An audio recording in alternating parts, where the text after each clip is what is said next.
Hello बच्चों, आज हम सह संयोजक बंध को समझेंगे। Covalent bond, what is covalent bond. तो चलिए हम इसके लिए एग्जांपल यहाँ पर लेते हैं O2 मॉलिक्यूल का। तो O2 मॉलिक्यूल में जैसा आप देख रहे हैं बच्चे कि 2 ऑक्सीजन एटम है और ऑक्सीजन का जो एटॉमिक नंबर है, परमाणु क्रमांक वो 8 है। तो हम जब इसका कॉन्फ़िगरेशन लिखते हैं तो इसके K में 2 इलेक्ट्रॉन भरते हैं और L में 6।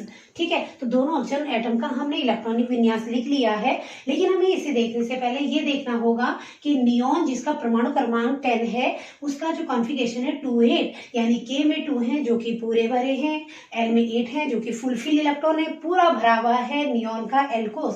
यहाँ पर हीलियम की बात करेंगे तो हीलियम का भी जो एटॉमिक नंबर है वो 2 है और इसका कॉन्फ़िगरेशन जो है K में 2 इलेक्ट्रॉन जो कि इसका पूरा भरा हुआ है। अब यहाँ पर ऑक्सीजन चाहता है कि मेरे L में भी कितने होने चाहिए, 6 से काश मेरे भी 8 हो जाएं और मैं भी स्टेबल हो जाऊं नियॉन के जैसा। वो जैसे कि L में नियॉन के L में 8 है, ऑक्सीजन भी चाहता है कि उसके L में 6 से 8 हो जाएं। तो चलिए ये दोनों ऑक्सीजन कुछ करने वाले हैं। अब देखिए दोनों ऑक्सीजन हैं, वो दोनों ऑक्सीजन क्या करेंगे, कुछ आपस में एक दूसरे की हेल्प करने वाले हैं जिससे उनके L में 6 से 8 हो जाएंगे। तो पहला ऑक्सीजन आया, उसके जो आउटर मोस्ट इलेक्ट्रॉन है, बच्चों हमेशा याद रखिए कि बॉन्ड बनाने में आप आउटर मोस्ट इलेक्ट्रॉन का यूज करेंगे। जो 6 इलेक्ट्रॉन है हमने इसे इस तरह से इन 6 इलेक्ट्रॉन को क्रॉस से दिखा दिया इस ऑक्सीजन के, और जो दूसरा ऑक्सीजन है उसके भी आप 6 इलेक्ट्रॉन ले लीजिए, उन्हें हम इस तरह से छोटे छोटे सर्किल से हम इन्हें दिखा देंगे। तो दोनों ऑक्सीजन ने देखो कितना अच्छा काम किया कि दोनों ने अपने 2-2 इलेक्ट्रॉन बीच में रख दिए और कहा कि इन चारों इलेक्ट्रॉन पर दोनों ऑक्सीजन का अधिकार होगा। तो चलिए पहले इस ऑक्सीजन के देखते हैं कि उसको कितने मिले। तो गिने 2 to 4 to 6 और to 8। इस तरह से देखिए उसके L में अब 6 से कितने हो गए, 8, जो कि नियॉन के जैसा कॉन्फ़िगरेशन है। दूसरा ऑक्सीजन आया, उसके भी 2 to 4 to 6 और to 8। इस तरह से ये 4 इलेक्ट्रॉन बीच में रखने से दोनों ऑक्सीजन का काम चल गया। अब दोनों के L में 6 से 8 हो गए। तो चलिए एक अनदर एग्जांपल और हम समझते हैं। नाइट्रोजन मॉलिक्यूल, इसमें 2 नाइट्रोजन एटम है और नाइट्रोजन का जो एटॉमिक नंबर वो 7 है और उसका जब हम कॉन्फ़िगरेशन करते हैं तो 2-5, यानी कि इसके L में 5 है। तो ये कैसा अचीव करना चाहेगा, ये नियॉन के जैसा बनना चाहेगा जैसे नियॉन के L में 8 है। तो आप बताइए इसको 5 से 8 होने के लिए कितने इलेक्ट्रॉन चाहिए, 3, और इसको भी 5 से 8 होने के 3। अब ये दोनों नाइट्रोजन कुछ मिलकर करने वाले हैं। देखिए क्या करेंगे, दोनों नाइट्रोजन आए और दोनों नाइट्रोजन के वैलेंसी इलेक्ट्रॉन आप ले लीजिए, इनर इलेक्ट्रॉन बिल्कुल नहीं लेने हैं। तो वैलेंसी इलेक्ट्रॉन जो कि 5 है, तो इस नाइट्रोजन ने 5 इलेक्ट्रॉन अपने बीच में शेयर किए। दूसरा नाइट्रोजन आया, उसने भी अपने 5 इलेक्ट्रॉन ले लिए देखिए, और 5 इलेक्ट्रॉन में से उसने 3 इलेक्ट्रॉन बीच में रख दिए। दोनों नाइट्रोजन ने की ना सही बात कि दोनों ने 3-3 इलेक्ट्रॉन बीच में रख दिए। अब 3-3 इलेक्ट्रॉन बीच में रखने से क्या फायदा हुआ कि यहाँ पर बीच में 6 इलेक्ट्रॉन आ गए जिस पर दोनों नाइट्रोजन का अधिकार है। तो चलिए पहले गिनते हैं इसके कितने हुए। देखिए तो इस नाइट्रोजन 2 to 4 to 6 और to 8, ठीक है। तो देखिए इसके 5 से अब 8 हो गए। इधर हम इस नाइट्रोजन की बात करते हैं 2 to 4 to 6 और to 8। इस तरह से इस नाइट्रोजन को भी 8 मिल गए। तो अब आप देखेंगे कि 2 नाइट्रोजन एटम थे, हम देखेंगे how many bonds are formed between the 2 nitrogen atom. तो देखिए 2 इलेक्ट्रॉन का सिंगल बॉन्ड, डबल बॉन्ड और ट्रिपल बॉन्ड। तो यहाँ पे दोनों नाइट्रोजन के एटम के बीच में ट्रिपल बॉन्ड बन गया। एक अनदर एग्जाम्पल हम यहाँ पर फिर लेते हैं कि जो कार्बन है उसका एटॉमिक नंबर 6 है। हमने कार्बन डाइऑक्साइड मॉलिक्यूल को चुना है CO2, इसे हम बनाएंगे जिसमें एक कार्बन और 2 ऑक्सीजन है। तो कॉन्फ़िगरेशन मैं पहले भी लिख चुकी हूँ कि कार्बन का एटॉमिक नंबर 6 है 2-4, ऑक्सीजन का 6 है 2-6, ऑक्सीजन का 6 है 2-6। आप ये देखिए कि इनके वैलेंसी सेल L है जो कि नियॉन की भी जैसे L है, लेकिन नियॉन के L में 8 है तो वो स्टेबल है, लेकिन इनके L में 8 नहीं है। कार्बन के L में 4 है, ऑक्सीजन के L में 6 है और ऑक्सीजन के L में 6 है।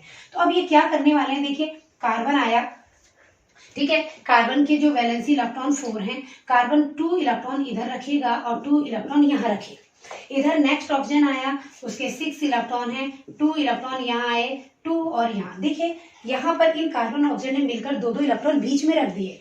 अब इधर से अगला ऑक्सीजन आया, क्योंकि 2 ऑक्सीजन है, उसने भी 2 इलेक्ट्रॉन कार्बन के साथ शेयरिंग में रख दिए। अब बचे उसके 4, क्योंकि 6 है बच्चों, वैलेंसी इलेक्ट्रॉन को यूज करेंगे।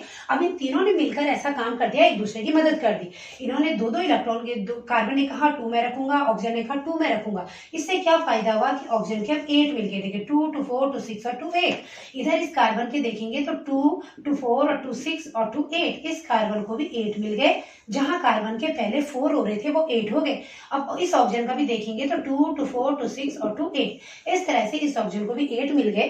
तो आप देख रहे होंगे सबके एल में, जहां कार्बन के एल में 4 थे वो 8 हो गए, ऑक्सीजन के एल में 6 थे वो भी 8 हो गए, सभी का। इस तरह से अगर हम इसका बॉन्ड लाइन स्ट्रक्चर बनाना चाहेंगे तो आप देखेंगे 2 इलेक्ट्रॉन का सिंगल बॉन्ड, तो यहाँ पे 2 इस तरह से डबल बॉन्ड बन गए, 2 इलेक्ट्रॉन का 1 बॉन्ड, तो यहाँ पे 2 बॉन्ड। तो ये एक CO2 मॉलिक्यूल यानी कार्बन डाइऑक्साइड मॉलिक्यूल का स्ट्रक्चर है। एक अनदर स्ट्रक्चर यहाँ पर हम और लेते हैं कि ये CH4 है, ये मीथेन मॉलिक्यूल है और इसमें कार्बन है, उसका परमाणु क्रमांक 6 है, K में 2 है, L में 4 है और हाइड्रोजन का जो है 1 है, K में 2 है। अब देखिए कार्बन का लास्ट सेल L है और L में 4 है, ये भी नियॉन के जैसा L में 8 लाना चाहता है, तो इसके कितने इलेक्ट्रॉन की आवश्यकता है? 4 की। ठीक है, हाइड्रोजन का K है वो हीलियम के जैसा बनना चाहता है, K में 2 लाना चाहता है, तो इसको 1 इलेक्ट्रॉन और चाहिए। तो अब ये क्या करने वाले हैं, देखिए ये कार्बन है और इसके चारों ओर 4 हाइड्रोजन, ये देखिए 4 हाइड्रोजन है, आप लगा दीजिए। ठीक है, कार्बन का जो वैलेंसी इलेक्ट्रॉन है आप देख रहे होंगे यहाँ पे 4 है, एक कार्बन के 4 इलेक्ट्रॉन को आप क्रॉस से दिखा दीजिए, इससे क्या होगा आपको पता चलेगा कि कौन सा इलेक्ट्रॉन किसका है। अब हाइड्रोजन का 1 इलेक्ट्रॉन है, तो ये वाला हाइड्रोजन आया और इसने कार्बन के साथ बीच में शेयरिंग में रखा और उसको 2 मिल गए। फिर ये हाइड्रोजन आया, इसने अपना 1 इलेक्ट्रॉन रखा, उसको भी 2 मिल गए। देखिए K में उसके 2 हो रहे हैं, बिल्कुल हीलियम के जैसा अचीव कर रहा है इलेक्ट्रॉनिक कॉन्फिगरेशन। इधर ये हाइड्रोजन आया, उसने भी 1 इलेक्ट्रॉन रखा, शेयर किया, इधर ये हाइड्रोजन आया, उसने भी शेयर किया। तो इस तरह से सभी हाइड्रोजनों के जहां पहले 1 थे सबको 2 मिल गए, उनके हीलियम का जैसा कॉन्फिगरेशन हो गया।